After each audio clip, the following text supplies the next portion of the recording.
Tonight was about getting the politicians to come from the parties that are going to make up government in October. We sent them a whole list of areas that we wanted them to report to us, tell us what their policies are going to be moving forward, and also what are we going to do for the residents now. It was good to hear firsthand from local communities in terms of ways that we can improve in the future. I know that we heard tonight that some people who have been directly impacted continue to see some of those consequences of Cyclone Gabrielle, and it's good to hear firsthand how we can continue to work to improve. Well, we had a great public meeting in which locals who are very frustrated, doing it tough financially, emotionally, came here to hear some answers from politicians in terms of the government's response and holding them to account for that, but also in terms of opposition parties such as National, to hear how we would hopefully, from their point of view, respond much more quickly and provide the certainty that they need. So we really had people here who I think have been affected maybe worse than anyone.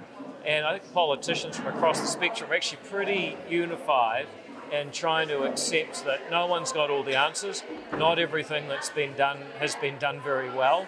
But nonetheless, whoever comes into power after this election is going to face the same set of physical facts that they're going to have to work through and solve.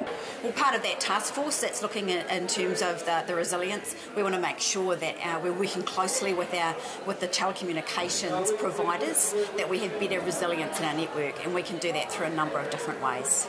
One example is that people need to be able to burn off material. Maybe it's been caught up, fence posts or whatever, treated timber that can't be burnt in usual times, but actually they need to get on and make the changes that are necessary in the wake of a cyclone. So business as usual does not apply.